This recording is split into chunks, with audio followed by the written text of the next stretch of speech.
ഇവിടെ ബീഫ് എങ്ങനെ വില വരുന്നത്? 250 റുപ്യ. ഇനി വില കൂടുവോ? ഇവിടെ ഇപ്പൊ ഞാൻ 2-3 പ്രാവശ്യമായി വന്നിട്ട് സാധനം കൊണ്ടുപോണ്. നല്ല സാധനമാണ്, വിലയും കുറവാണ്. ഇപ്പൊ ഇതാ നമ്മള് ഗൾഫിൽ പുറത്തേക്കാൻ വേണ്ടിട്ട് വാങ്ങാൻ വേണ്ടി വന്നതാണ്. ഇത് എടക്കൗത്ത്, ഇത് പുറമാന്ത്, ഇത് ഭാര്യ കീച്ചത്.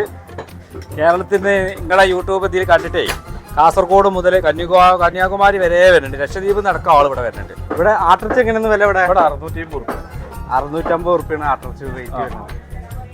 വിശ്വസിക്കാൻ പറ്റുമോ? വിശ്വസിക്കാൻ പറ്റും. ബീഫ് കിലോ 250 രൂപ, ആട്ടിറച്ചി കിലോ 650 രൂപ. ഫ്രൂട്ട്സ്, പച്ചക്കറികൾ എന്ന് വേണ്ട ഒരു വീട്ടിലേക്ക് ആവശ്യമായ ഒട്ടുമിക്ക എല്ലാ സാധനങ്ങളും ഏറ്റവും വിലക്കുറവിൽ വിൽക്കുന്ന സ്ഥലം അത് നമ്മളെ മലപ്പുറത്തിൻ്റെ സ്വന്തം കൽപ്പകഞ്ചേരി ചന്ത. ചന്തേനെ പറ്റി പറയാനാണെങ്കിൽ എല്ലാ ചൊവ്വാഴ്ചയാണ് ഇവിടെ ചന്ത നടക്കാറ്. രാവിലെ ഏകദേശം 9 മണി തൊട്ടിട്ട് രാത്രി 10 മണി വരെ ഉണ്ടായിരിക്കും. ചന്തയുടെ കറക്റ്റ് ലൊക്കേഷൻ വരുന്നത് മലപ്പുറം ജില്ലയിൽ പുത്തനത്താണിൽ നിന്ന് തിരൂർക്ക് പോകുമ്പോൾ കൽപ്പകഞ്ചേരി പള്ളിയുടെ പുറകു വശത്തായിട്ടാണ്. അപ്പോൾ ഈ വീഡിയോ കണ്ടവർ കാണാത്തവർക്കായിട്ട് ഷെയർ ചെയ്യുക. പറ്റുമെങ്കിൽ ചാനൽ ഫോളോ ചെയ്ത് കൂടെ കൂടാൻ മറക്കണ്ട.